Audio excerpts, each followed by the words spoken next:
Bonjour, bienvenue dans cette nouvelle vidéo de ma chaîne YouTube L'Avocat Investisseur. Je suis Dimitri Boujard, avocat en droit immobilier, fiscalité immobilière, droit des sociétés et droit bancaire principalement. Aujourd'hui, nous allons parler quelques instants de la société civile immobilière et de la responsabilité des associés. En effet, il existe un article du Code civil trop souvent méconnu de la part des investisseurs qui souhaitent constituer une société civile immobilière et qui est relatif à la responsabilité des associés. En société civile, les associés sont responsables indéfiniment et conjointement du passif. Qu'est-ce que cela signifie? Tout simplement, si vous êtes deux associés au sein d'une société civile immobilière et que vous détenez chacun 50% du capital, vous serez potentiellement responsable chacun de la moitié des dettes de la société. Prenons un exemple chiffré.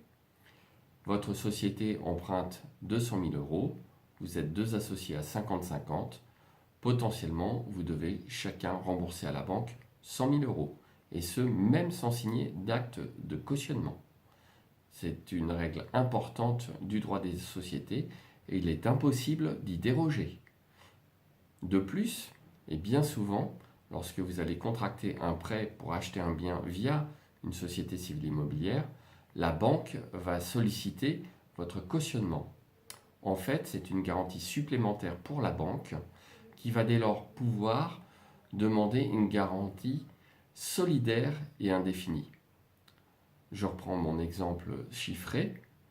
Vous empruntez 200 000 euros à la banque, votre SCI plus particulièrement, et dans ce cas précis, la banque va, dans 80% des cas, solliciter votre cautionnement personnel et solidaire.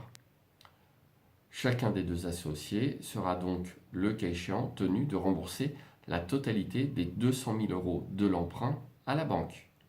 Évidemment, la banque ne pourra pas se faire rembourser plus que le prêt initialement contracté. En revanche, celui des deux associés qui aurait supporté plus que sa part pourra se retourner contre l'autre associé. Cela permet également à la banque de potentiellement n'engager une procédure qu'à l'encontre des deux associés qui est le plus solvable. Alors évidemment, on pense tout de suite à l'investissement en couple par exemple, mais on peut penser aussi à l'investissement simplement entre associés qui n'ont aucun lien de parenté, auquel cas cela peut provoquer des mésententes assez importantes, surtout dans l'hypothèse où l'un des deux associés réalise par ailleurs de mauvaises affaires et devient insolvable. L'autre associé devra payer la totalité de la dette et aura bien du mal à se faire rembourser sa quote-part. Voilà, c'est tout pour cette courte vidéo et je vous dis à très bientôt pour de nouvelles informations juridiques et fiscales, particulièrement en matière immobilière sur ma chaîne.